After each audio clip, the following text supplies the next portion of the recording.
Welcome to this short video on what is public procurement and why should you care if you want to sell to the public sector in the UK or Europe. I'm Ren Reynolds, the co-founder of Buying Machine and our sister company, the agile consultancy You Say Tomato. At Cabinet Office, I was the commercial lead for G-Cloud, so I basically designed it, I wrote the contract. I've consulted across Whitehall, including Home Office, Department of Health, Department of Education, and so many others.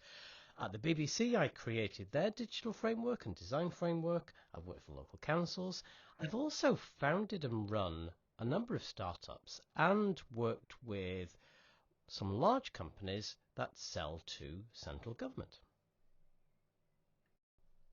You'll hear the phrase public procurement used quite a lot around central government, local councils, NHS trusts, in fact almost any publicly funded body.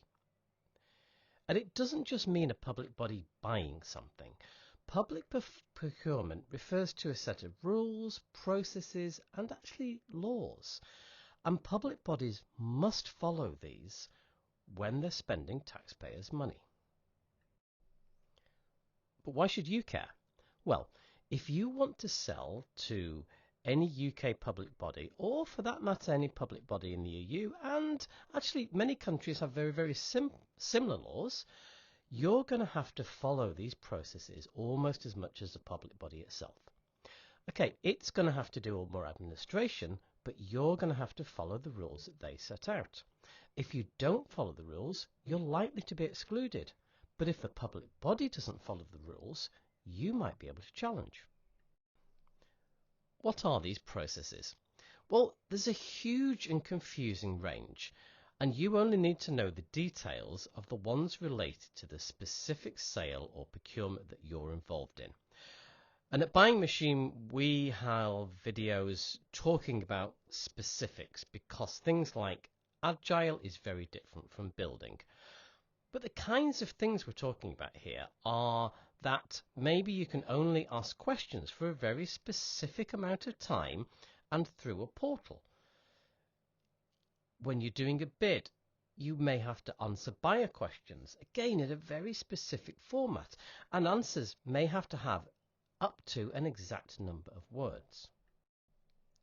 All this comes from a basis in law. Originally, it comes from the treaties of the European Union, and we'll have another video on the history of it. There's a single law, the Public Contract Regulations 2015, which has almost everything you need to know. But of that, you only really need to know there are 5 principles, and of those principles, you only really need to know 2 of them. And when you understand these principles, you'll understand why public procurement is so weird. The principles: equality of treatment, transparency, proportionality, mutual recognition, non-discrimination. We're just going to talk about the top 2. The first principle is equality of treatment.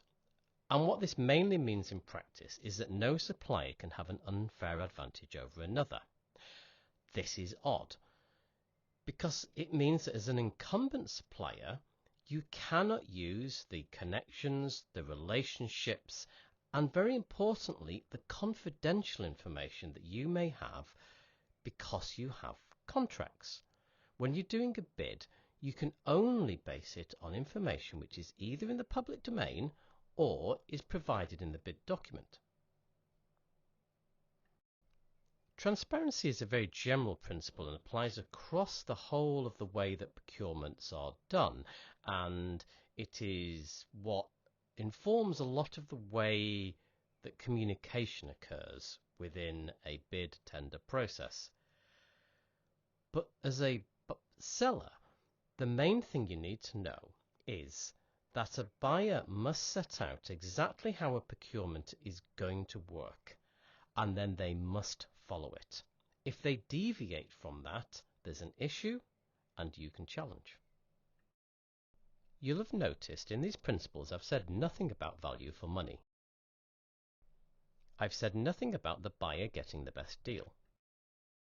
And I've said nothing about the buyer getting the best supplier or the best supplier winning.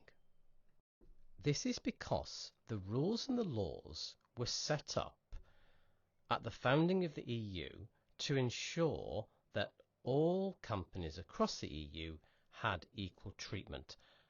And that's what the law tries to do. It's got nothing to do with getting the best outcome. It's to do with getting the most fair outcome. So the difficulty that a buyer has is that obviously they want to get the best outcome. They want to get the best deal for the public purse. And you as a supplier want to win the deal. So what happens in practice is that generally intelligent buyers will try and construct things within those rules which ensure that the best seller does in fact win. They will try and construct questions which have to be answered in a very specific way, but in theory the best answer will reflect the best supplier, and that supplier will then win. I put these in green because at the time of recording this, the government has a green paper out, and the green paper talks about bringing value for money as a principle into public procurement, which may have a fundamental impact on the way the public sector buys, and it's going to be something that as a supplier you'll need to know how that changes procurements. To summarize, processes are not an option. They're set out by law, and the buyer has to follow them almost more than you as a seller have to. You as a seller must follow them, or you can, or probably should, be excluded from the procurement process. The buyer must follow them. If the buyer doesn't, you can challenge them. Thank you for listening to this introductory video on public procurement. If you're a company wanting to sell to the public sector, do contact us. We can help with bid processes. If you're a public sector buyer and you want help with any procurement process, also contact us. Thank you.